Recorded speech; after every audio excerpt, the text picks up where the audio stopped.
This Sunday. Every Sunday, side by side at the microphone, from the green light to the speed trap, Chris Switzer and Ray Carino calls them as they sees them, and you better believe them. Here, relevant news, biased opinions, and outright bullshit regarding every aspect of automotive culture. Gasp at mechanical trickery never before revealed over FCC-regulated airwaves. Thrill to the explosive tension as Chris and Ray cuss each other down the track and barrel roll across the finish line, laughing at certain disaster as they shake hands for the devil.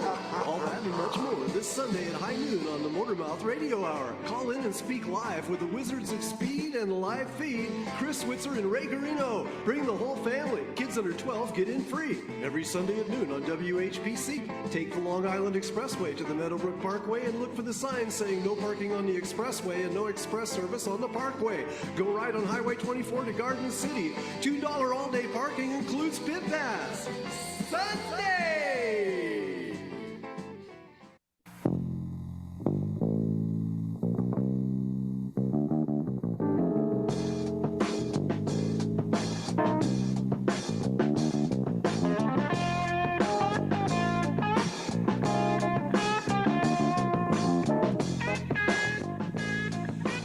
No, you haven't tuned into Late Night TV. You've tuned into Motormouth Radio, Long Island's only automotive talk show here on Long Island. Playing the heck out of these Barney Miller themes because I just love these funky ones, and I know Chris does too. Here we are again. Chris, how you doing today on this fine Sunday? I'm just digging the scene. It's just the music is just awesome. I'm just a big fan. I could picture the inside of the precinct, the set with the jail in the back and Barney's office on the right. Do you remember the precinct number? 12. Yes, it was the 12th. Very good, very good. I pulled that completely out of my shorts. It was like flipping through the Rolodex in my head. Just to finish this up a little bit with the Barney Miller theme, there was an episode we're in season 8 now. It was season 6 called Uniform Day, where all the detectives had to wear their uniform, their dress uniforms. And I guess that was common in the precincts. Sure. So I noticed they didn't have any ranks on their. They're all sergeants, but they had no stripes on their arms. Okay. The badges looked funny, and I didn't see. So I sent it off I talked to our good friend Billy Velvet to get some clarification, and also Rick and Cliff. I ran it by them, and Billy went right down the list of what was missing. So I'm sure. Just the other night was another episode called I forget what the name of it was, but now they also had to wear apparently a year had elapsed. They had to wear their uniforms, and we were talking about who did the technical advisory on that show, because they really flubbed it. They missed it bad. So this time the guys were wearing uniforms with sergeant stripes.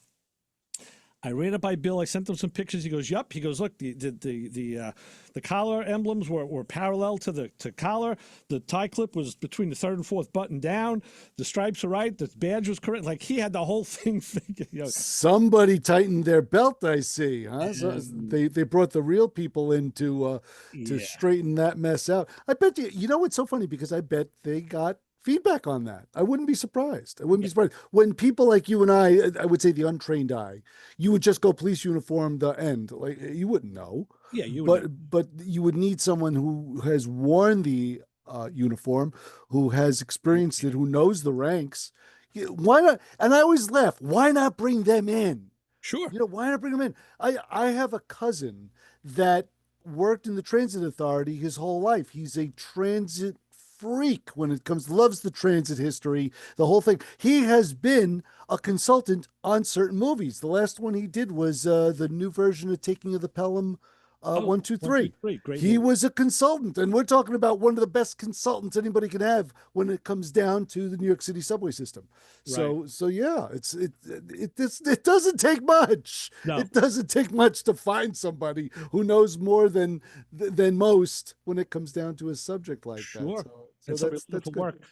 So we got a lot to cover today, because our shows are gonna be kind of different for a while, because they will. we're going to be taking some vacation, and I'm going to be out, then you're going to be out. So Right. there was a show that was postponed. This was a good one up by Billy G. It was a St. Mel's show at St. Mel's Church, Okay. which was supposed to be yesterday. It's postponed until next weekend, Saturday, June 14th at 10 a.m. That's Church of St. Mel's. It's 2615 154th Street in Flushing. Yeah, yesterday was not a good day to have anything around the New York tri-state area. That's for Actually, sure. it was nice here yesterday, and not later on. When? Late rain. We got late rain. Oh man, we got pummeled up here. Yeah, we didn't. Between like 4 and 5. Could have done whatever you wanted. Yeah. Well, it was later. It was about 7. We got heavy rain. Yesterday, I had to make it up to Waterbury for a function, and of course, we leave the house in the afternoon to get greeted by a bridge on Route 8 that was out. Wow. When have you ever heard about that happening? Up here it did. The bridge was actually, they had emergency construction. There was an accident and it affected the bridge. So they had emergency construction. So we had to go through the streets to get through Derby in order to get back on the highway on the, what would you say, going north. So now the bridge was behind us. Yeah. So going through the streets of Derby, would you believe that in the torrential downpour, I have a guy in front of me and I watched him do like this kind of like jerky move. And I went, why did he do that? He was avoiding an open manhole cover. Oh, baby. Nice. Open. Nice. The open manhole and the cover was next to it. Wow. And I'm like, what? Not good. Not good. I straddled it. I actually was able to straddle it.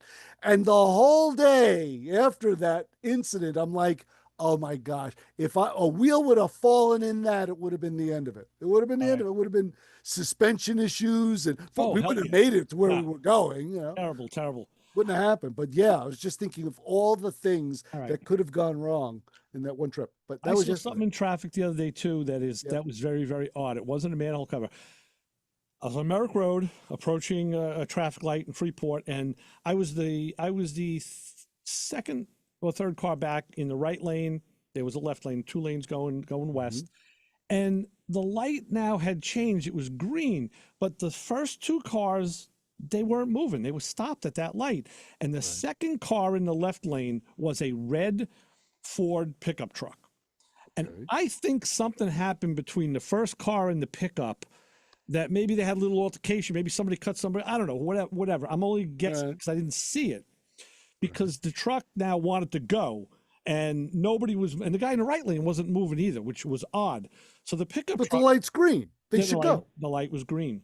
So I think the guy in the front was saying, you're behind me, buddy. Italian salute. So the guy in the pickup truck, what would any other Long Island driver in a pickup truck do? Then, he gets on the brake, hits the gas, and he starts power braking that truck, and smoke showing. Smoke is coming everywhere. Now people don't know what to do, and everybody's beeping their horns. Still, nobody's moving. They're just laying on their horns. I was like, come on, you guys go. Let him zip around you at 80. He'll get out of the way. I want to go like 20 feet to the gas station here is all I want to do. And they finally do. They finally took off, and the truck was, and I'm like, it's the new Porsche on Long Island. Oh my gosh! You know what? I don't miss any of that. Only gotten better. I don't miss any of that tomfoolery.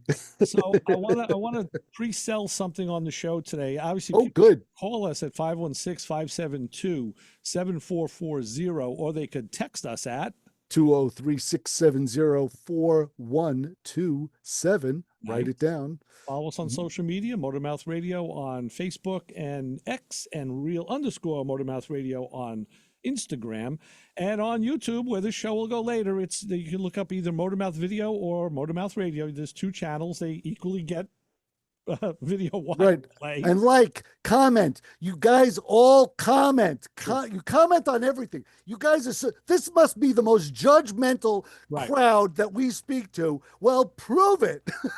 I'll tell you something. Subscribe, comment. Yes. The other accounts, they eke a little bit. Facebook has kind of been going up weekly. I think we're up to like 543 followers right now on Nice. Facebook. Oh yeah, we're We're jammed. rocking. It's Oh, organic. we're flying. Yeah, but every week I Slow get, yeah, growth. you've got another member on Facebook. So yeah, subscribe and like, doesn't hurt. We won't bite Yeah. you. And I will, there's a few people who comment, and I do reply to all of them. I make sure I do that. Mm. But what was the point of this? There was I had some. Oh, I was going to pre-sell something. Oh, good. Sometimes good things happen to car guys. Oh, really? Tell me. And we should hear a story about it today. If this is like Kreskin. If I would have been smart enough, I would have pre-sold it to you and had you like ask me some questions. I could have used it. Got my jar of Funkawagnall's porch and got an envelope. Oh, we never pre-sell anything. That's why I'll just we got to do it this way. We have that simpatico mind meld. You know that. Right. That always happens. So sometimes when guys have cars for a long time and need stuff for it, or the parts, things that have gotten away and now they can't find it, sometimes the world comes back and knits those wrong. So I think we may hear about that today, and I'm very anxious to cover that. Now, it's gonna be can good story. people can have cars for a long time like my long time, or people can have cars for a long time like your long time. Right. So there's a totally different long time here. Sure, absolutely. My long time is like 10 years. Your long time is longer than that. 40. Yeah. No, wait a minute. It's not 40 there, Cookie. It's longer. Actually longer, yeah, 50. So yeah, you dropped 10 years somewhere. I got to tell you something that's funny. I guess it is the season. Like the Trog said, it's the time of the season. Mm-hmm. I got three. As you're holding up 4 fingers. Long hand, 3. I better with this hand than that hand. That hand is like weird. 3 queries from people about getting older cars back on the road this week. Oh. There was a woman. This one came through Dougie at the UD. There was a woman that has a 71 Nova. It was her and her husband's car. He has since passed. So her son and her son and son-in-law had worked on the car, but they're both out of state now. And she needed some carburetor work. And the car's in a shop, and they couldn't fix it. Mm-hmm. So I went through another intermediary guy who I said, listen, I could work on a carburetor, but I really can't take the car. I have nowhere to put it right now. Well, I did speak with the woman this week, and we were talking, and I said, you know what? Is the car drivable? She said, yes. I said, you know what? If you can drive it, I sent her over to our good friend Barry at Neighbors, right? Okay. I said, Barry speaks old cars. I think the place, she said, the problem is it'll start and run, a little funny when it's cold. I said, okay, it's a choke adjustment. She goes, it'll run well, but then if I go to a stop sign or a light, it'll stall. And I said, okay, you restart it, it's fine. Yeah. I said, there's a little thing called an idle screw on here. You can just kick that up a little bit first and see if that's not the problem. Apparently the guys who had the car didn't know how to do that.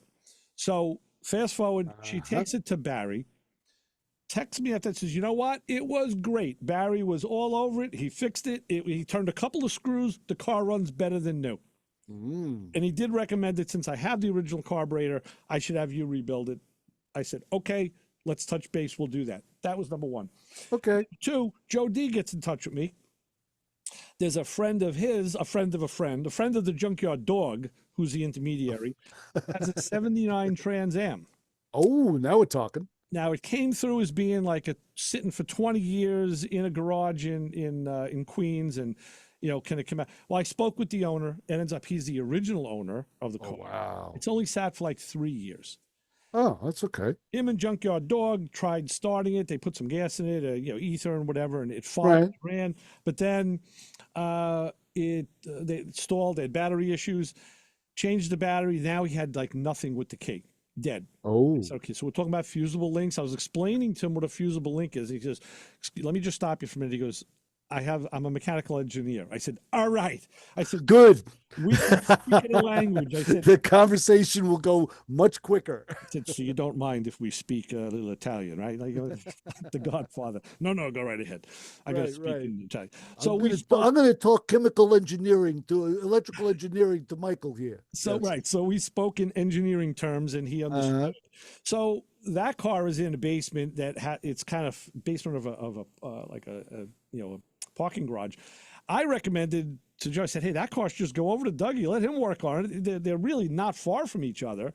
Right. But if it's going to come to me, I said we can maybe go through the shop. But I said I'm going to talk to Mike, and we're going to send it through the shop. It's not going to be me. It's going to go through the Right. shop, and I'll work on it. So that was number 2. Number 3 was, hey, I got it this time. Our good friend Debbie and Rusty. Remember Debbie and Rusty from Oh yeah, sure. go-karts? Well, Rusty passed a couple years or so ago. Well, Right. Debbie just got in touch with me. She wants to get her old pickup truck that her and Rusty had built back up on the road. But apparently that's Wow. been sitting for like 21 years. Oh gosh. So I said, okay, this was a text message. I said, Deb, this is going to require a phone call. We're going to have to really talk about Right. this to see where, so that was 3 in 1 week. Wow. And I felt like the flashlight was like, like deflecting, like The bat signal. I guess it goes to show that people are interested in keeping their older vehicles on the road and running, and I like that. The funny thing is that people are interested in doing that, but their interest, they were more interested in storing the car for more than a couple of years. I mean, oh my gosh. If I know that I'm not going to touch a car for 20 years, I'm going to sell it. Well, And if 10 years go by and I go, I'm still not going to touch this thing, then I'm going to sell it. it happens. It happens for a number of reasons. My own car got laid up for a long time because of family reasons. Right. I kept it registered and insured, so I was able to take it out occasionally. And every time I did, I said, oh, yeah, this car, next time I take it out, it's got to come apart. And then eventually I did do that when the time was right. Some people store it for just a couple of, for a couple of weeks. It took a legion of people to basically not believe that you had the car in the first place. Well, absolutely. Yeah, that was during that time period. Sure. You were talking about this GTO for years, and we were like, that's just a Fig Newton in his imagination. Right. Right. So He let's doesn't own a car. He's not a GTO. well, let's go to the phones and say, hi, caller, you're on the motor mouth. It's a refrigerator box. Hey, is this Ray's Rescues? Apparently so, yes. Glenn, how are you? Hey, Glenn. Hey, what's happening, Chris? What's up, Ray? Right. Always good to hear you on the radio. Yeah, always good to be heard. Thank you, my brother. Same here. It's always good when you call. Yeah, stuff in the garage, this and that. Now you got people coming to you. Well, and Amazing. Glenn, better than most because you see these cars, because in the course of your work, Yes, yeah, I do. But though, ironically, they could be behind a fence in the garage there, and unfortunately, a lot of them are left there. And then they disappear, and then you wonder, oh, where was that car sitting here? right. And hopefully, maybe they got saved. Now, even know. your car, your Camaro that you drove, there were periods of time where that sat for a while. Things happen, right? I mean, For a long, long time. Mhm. Yeah, things break, or you're just not into it, or well, my kid was born, and there you go. whatever. Yeah. And even now, it's like other things supersede car stuff, and Sure. now the car sits again. So whatever, it is what it is. Right. But It's the truth. And you know something, Glenn, Ray hit it on the head with the Nova is a lot of people don't talk old car anymore. It's kind of funny because the new kids coming up, they won't know how to, they wouldn't know how to adjust a carburetor.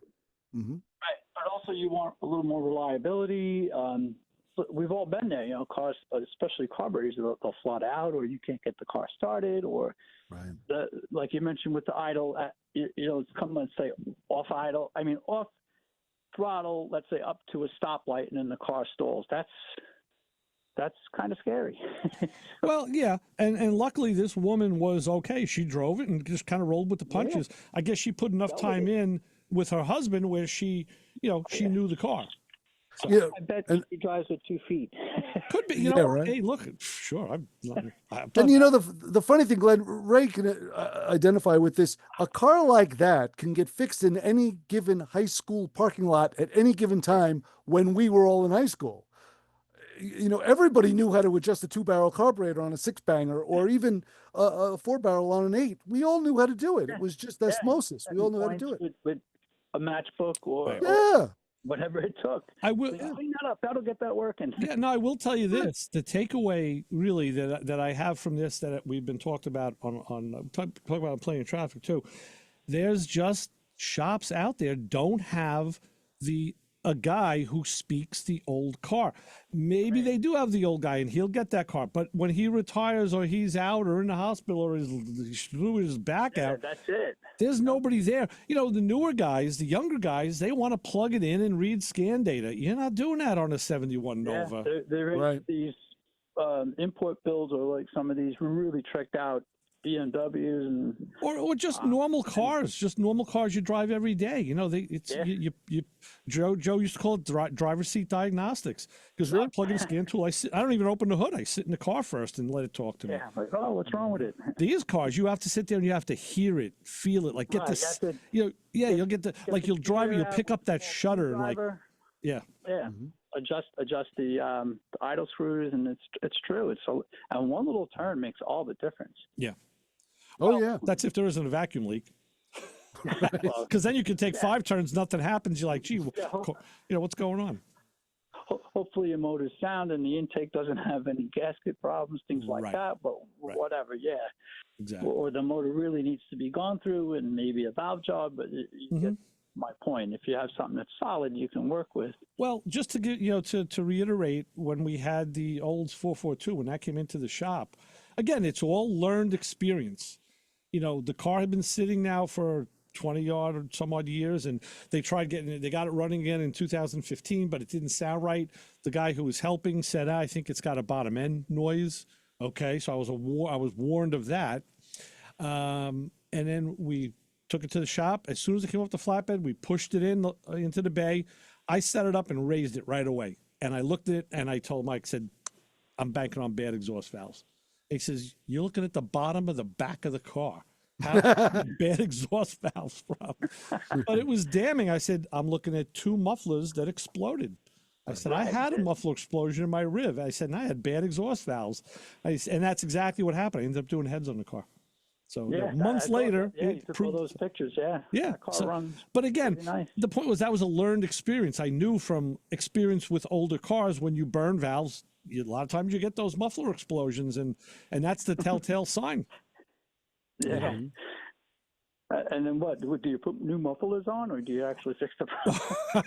Well, see, somebody else may say, oh, you need an exhaust system. Let's put mufflers on this car, and never even go near the engine. No, my thought was, let's do some diagnostics and check. And that's why this doesn't work. No, that's why I told the guy with the TA, because he is a little more refined than your average bear. And I said, the thing to do is some diagnostics with that electrical system. Look for a bad fusible link. It's in line with the starter, the main line. I said, you could check it with an ohm meter. You know how to do that. I said, and you can cut it out and replace it with another fusible link or a fuse, or you could just put a piece of 12 gauge wire in and not have a fusible link. That's up to you.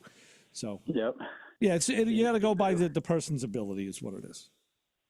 So, so I've been keeping busy with so many other things, and I'm like, oh, I got to get back to doing this or fixing this car and the other. I got a lot of mechanical things to take care of, and just not much time. I know you got to do as much as you can. I know I'm still putting my car back together. I got to put the grills back in it still, but I think Matcoman Brian may have found me a electric cooling fan down there in Maryland from a junker, so I may be doing that conversion. Oh, that's right. So. Yeah, you were searching out how you're going to set up relays, and you said a and/or gate or something along those lines. That's what I was thinking. If I get this fan, it's a single fan, and I won't have to do that. So, and it's maybe a 2-speed fan, so I could actually stage it low and high. Cool. Nice. Yeah. Very good, Glenn. All right, well, I'm going to get back to cleaning up things in the garage here and just trying to start my weekend per se, or getting things done, mowing the lawn, all these things. I hear you. And car work is not getting done. Yeah. All right. Sounds so domestic. Yeah. Thanks for the call and good luck with the work.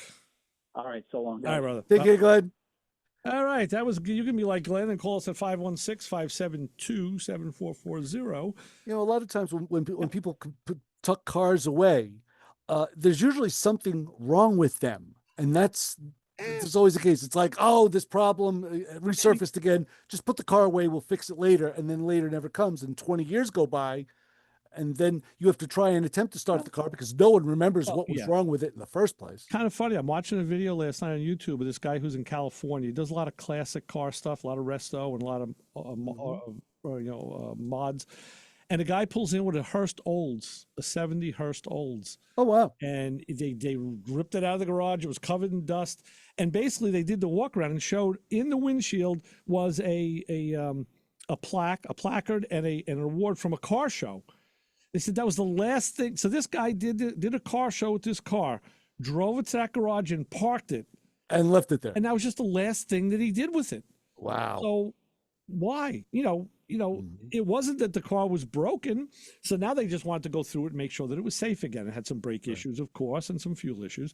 But sometimes, things happen and there's no rhyme or reason. Well, my Chrysler, which sat for 35 years before I bought it, I couldn't get it to run right. It was just not running right, no matter what I did. And then finally I said, I got to pull the valve covers off this thing just to see. Yeah. Just see what it was. And sure enough, one of the valves was bent and like flopped over to the side. Yeah. Had a bad push rod. So, that's the thing that people, that could have been the problem. That's the thing that old timers would know.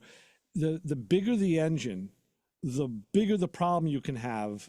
And just think, it's a little quirk. Whereas if that was a little 4-cylinder, the thing wouldn't run. Right. Big engines can have a lot wrong with them, and still 7 cylinders can carry on. Yeah, can still operate the vehicle. And sure enough, that's once I replaced the push rods and buttoned everything back up again, then the car was able to react to whatever adjustments I made to it. Right. So, and that's always the key. That's always the most frustrating thing with me a lot of times. If I'm working on an engine and you go and turn a screw and it doesn't do anything, you turn it back and it doesn't do anything. It doesn't react to whatever you're kicking and punching it. It's not reacting to those adjustments. And it's like you say, then you start looking at vacuum leaks. But a lot of technicians don't have that mindset. It's not like it's not like they're dumb or anything. It's just that they weren't exposed to it like we were. That we were, all of my friends knew the preliminaries of automotive repair. I mean, even the guys that weren't going to go into the business or weren't aficionados, they knew something. And rightfully so, fix their own vehicles at times. Sure. So, and if not, you had a friend who did know, And when you told me box Nova, like a regular Nova, I'm picturing a 6-cylinder, a 2-barrel. It's a 71. It's still a box to me. And she says it had a 307, so it's a V. Oh. So it's not a 1-barrel, it's a 2-barrel. Because she correctly said 1-barrel, so I said, it's a 2-barrel. Yeah, 2-barrel carb on that. Right. 307, come on, it's simple. You can fix it with a notepad and a pencil. It's one of those things. But the problem is that, and this is what I was thinking when you were telling the story. I'm like, it's an easy fix. Wait a minute. It was an easy fix in 1982. Well, it was not an easy fix now. That was an easy fix last week for Barry too, because he knew, like you say, Barry speaks old car. Right. He opened the hood, said, let's take a look. Let's see if anything looks wrong, first of all. And then I'm sure he went, right for the idle screws. And if they responded, excellent. Right. You have a response. That's a vacuum leak. Let's do that, and then you could go to the next step. I mean, you could do that and take it for a drive, or you could go to the next step and hook up a meter. You need a tack and dwell. See what the dwell is. It's, and because the car probably has points in it, throw a timing light on it if you're so inclined, and just check to see if you got what the timing is like, and then just go out for that test drive. And apparently whatever he did worked the first time, and that's great. We got a happy camper, which is good because she was going to fly her son-in-law in from North Carolina just to work on the car. And I said, when I get that, I said, you want to fly me in? Yeah. I can work something out here. Right, do some swaps. You got to fly down there. So we're gonna swap right now to the bottom of the hour. Already? Oh my gosh, I was having such a good time. Yeah, hopefully the next month goes as fast as it's half hour. So the weather forecast is powered by Pantano's Gourmet with locations in Hewlett and Uniondale.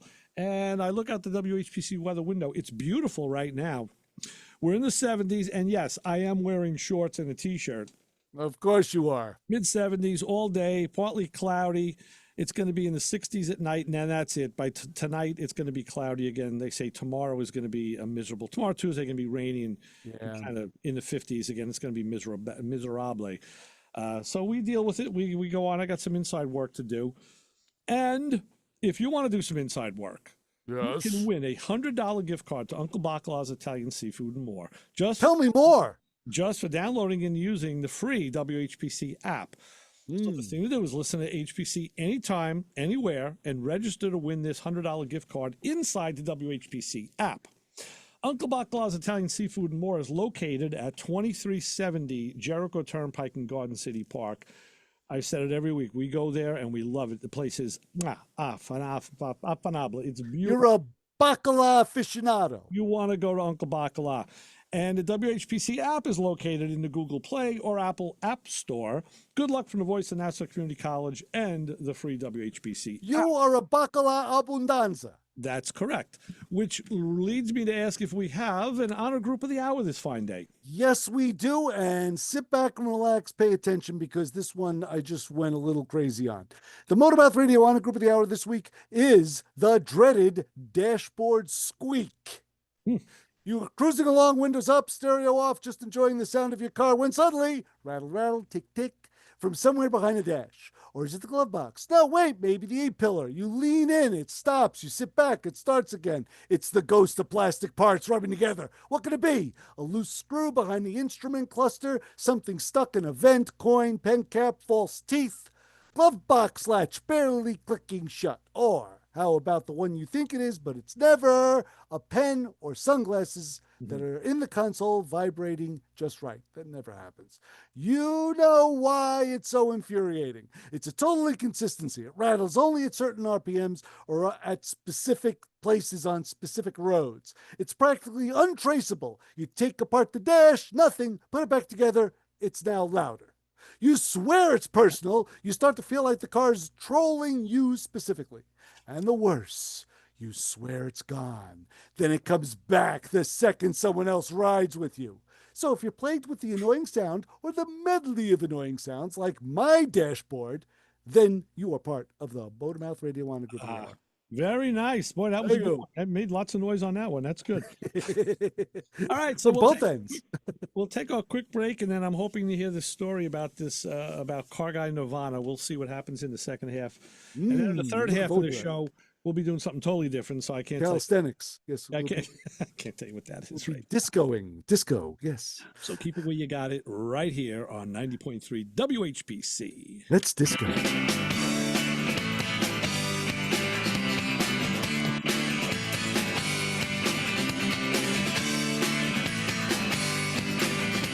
This is Motormouth Radio, your 1-hour automotive talk show. And now, here are your Motormouths, Chris Switzer and Ray Guarino.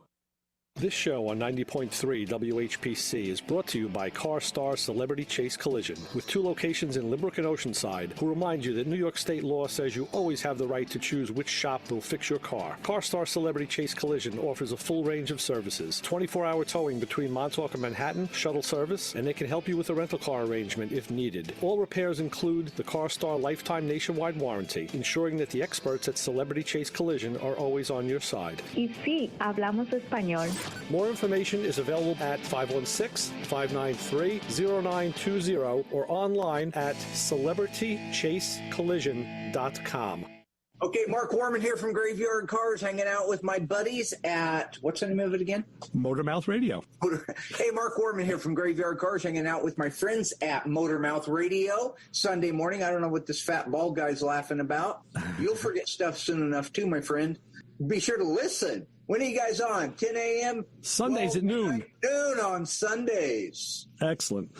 This was no, that's you got the promo for the best one was the first one. That's why I was because you said what was the name of this again? That's the promo. What better presentation could you do than that? Hey you, get over here. Every Sunday, 12 to 1, you are going to tune in to hear the Motormouths, my friends Ray Guarino and Chris Switzer. 90.3 FM, WHPC. You might learn something.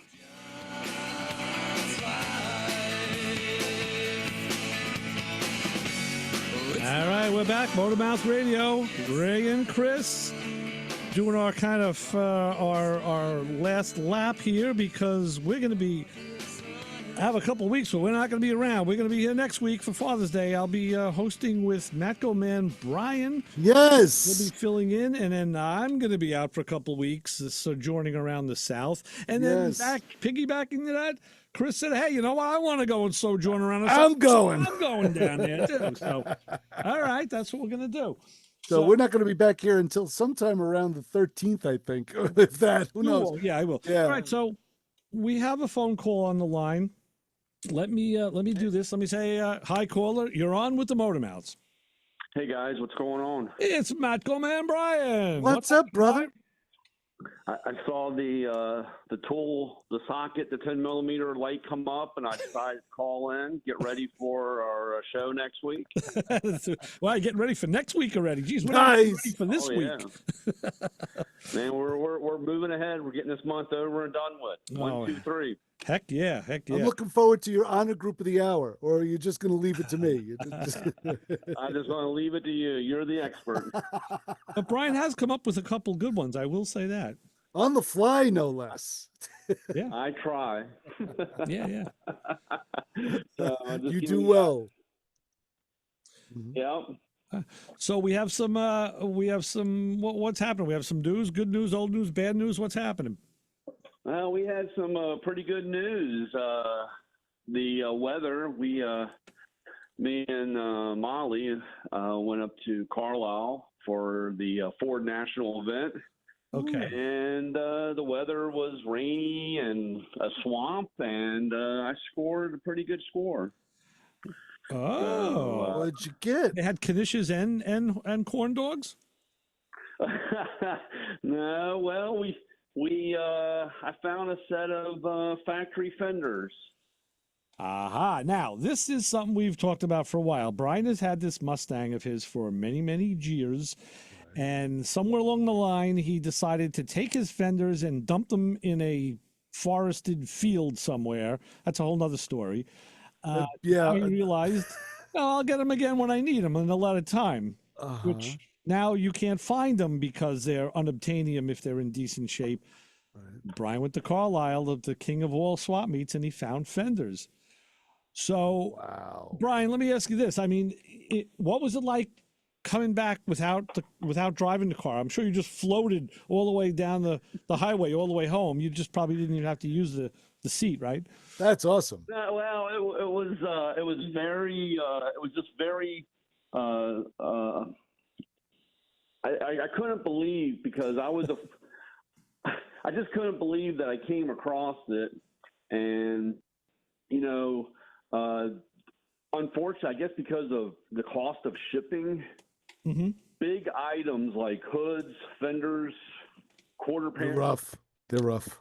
They were gone, and it was, going into it, I was like, and of course, everybody wants, it was stuff for Fox body Mustangs.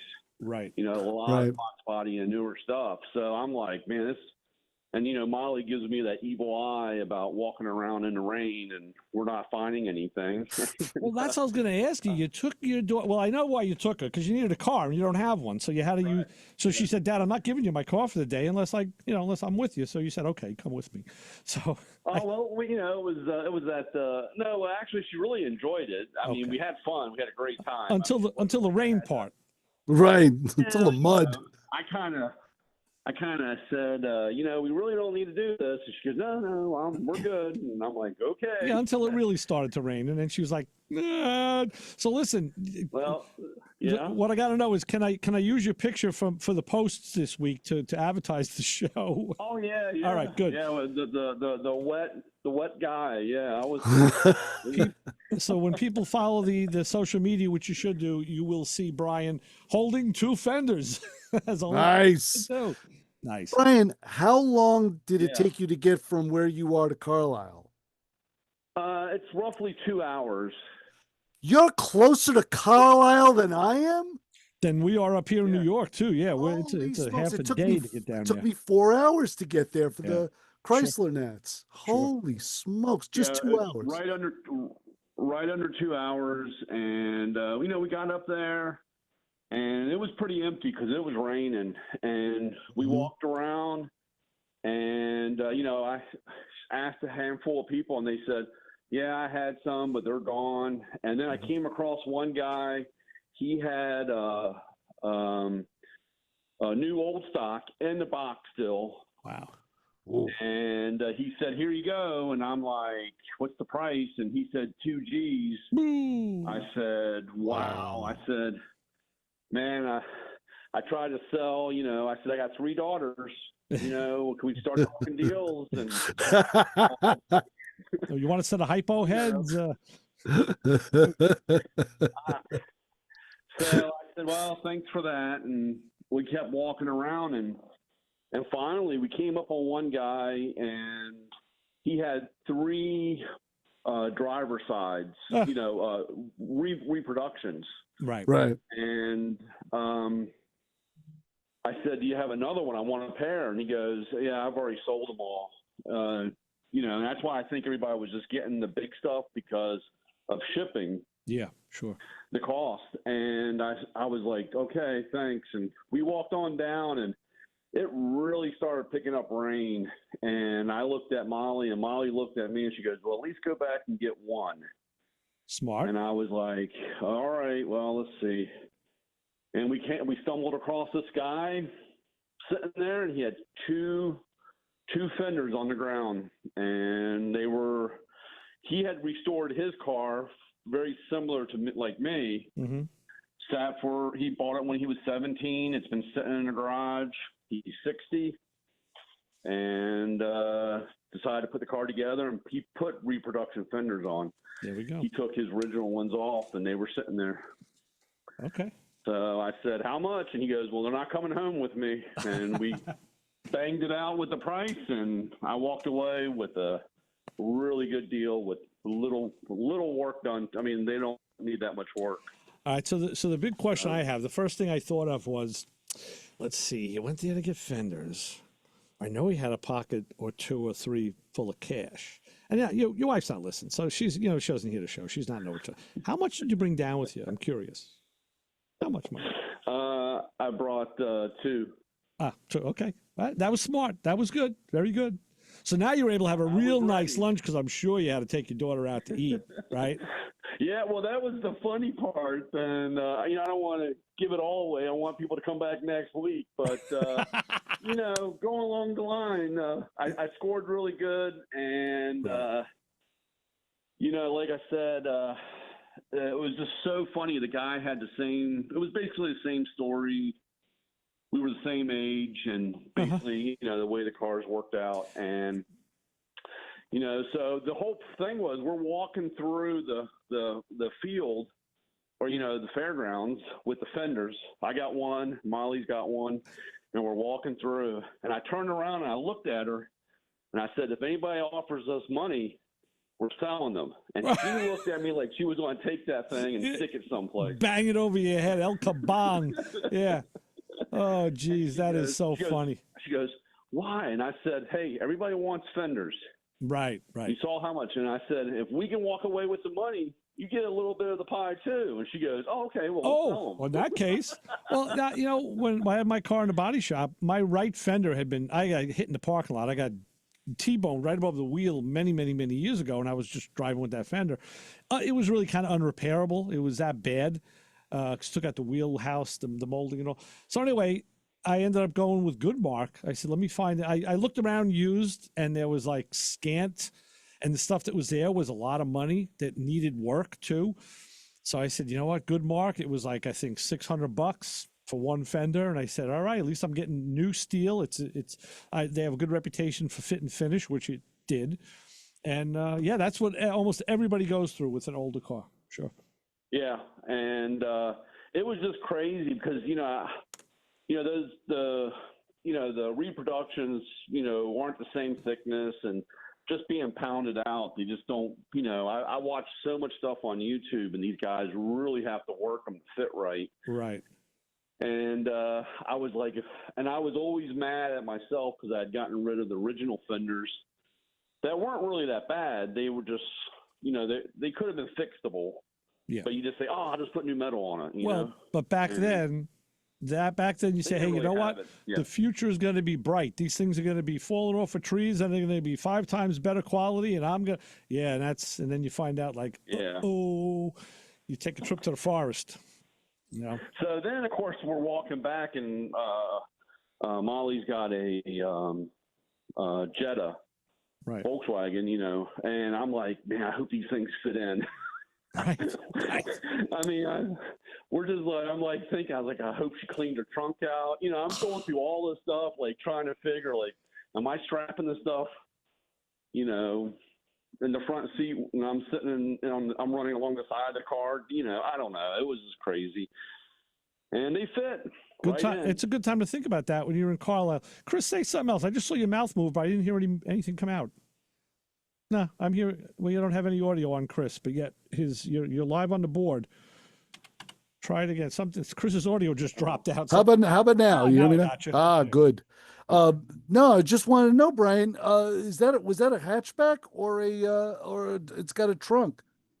The Jetta. It's got a trunk. It's a 4-door, and you know the Jetta, but the fold back the seat down. folds down. Right. Oh, right. Like my Mazda, the same thing. You fold the seat. Right. Down.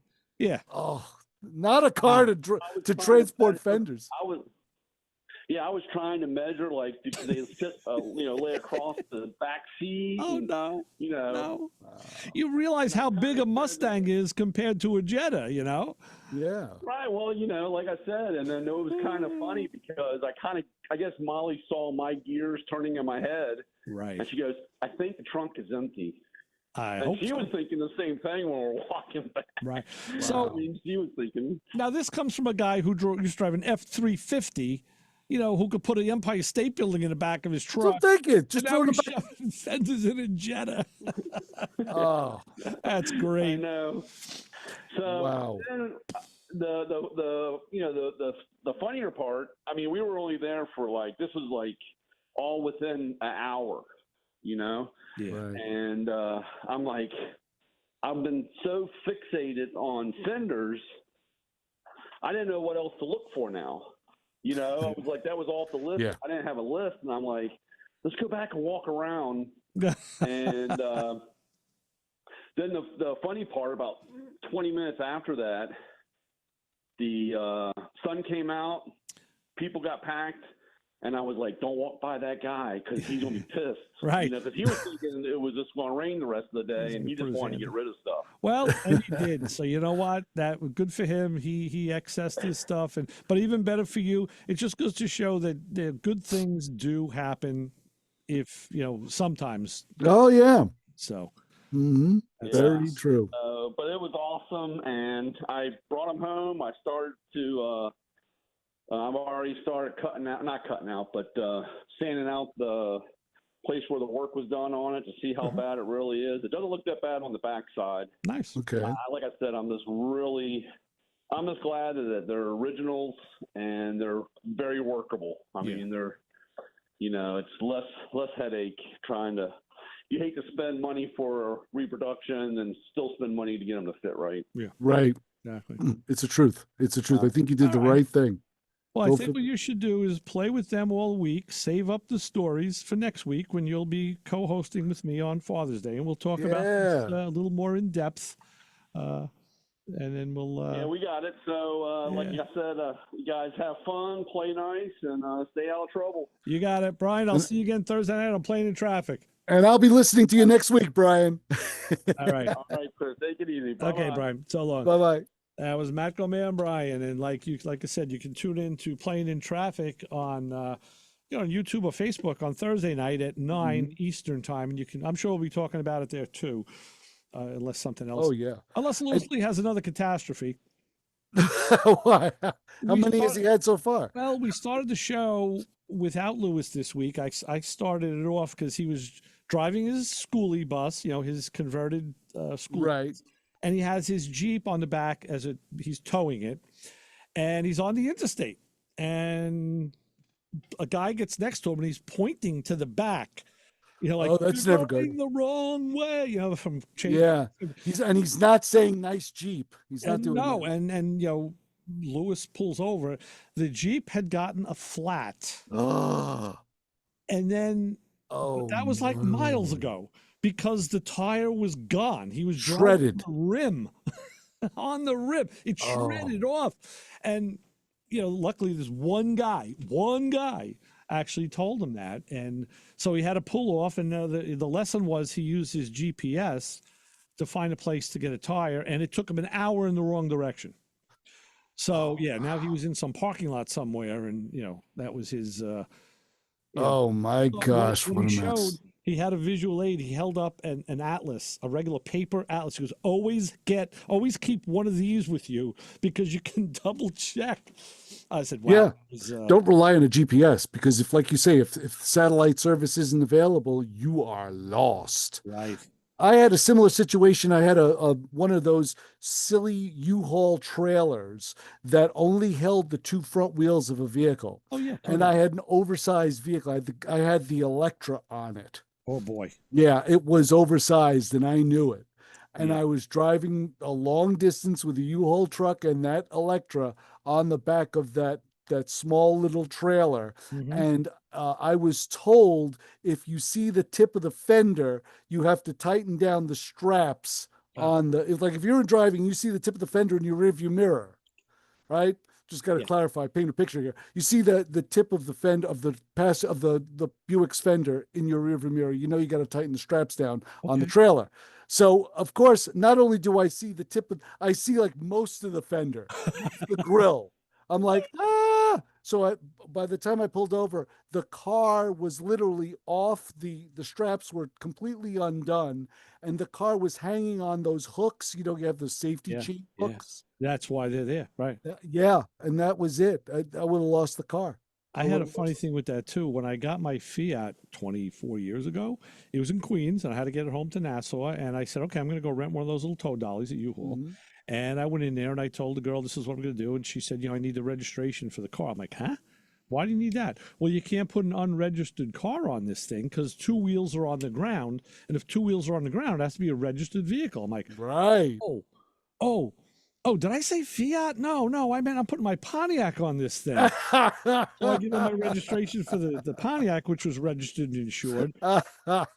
And this girl was pretty good. I guess she had a database and she knew how to use it because she goes, this shows this car won't really fit on there. It's a little too big. I said, what do you mean it won't fit? She goes, no, it's a little too wide. I said, come on. I said, I just moved the car on one of those last month. I said, it'll fit. I said, the database is wrong. I said, I have smaller tires on the car anyway. So, with the regular tires, I bamboozled her and I got her to give it to me. And it fit, right? Well, and the Fiat was just almost a little too narrow. It was almost a little too all the other way. But it did go. We did cinch it down. I did tow it home and we did not get pulled over. So thank goodness everything worked as planned. So the Electra was too big. I know. I literally barely got the tires in between the two trailer if you tires. Rub it on those wheelhouses for the trailer. You're going to rub on those, right? Mm-hmm. Yeah. Oh yeah. Oh yeah.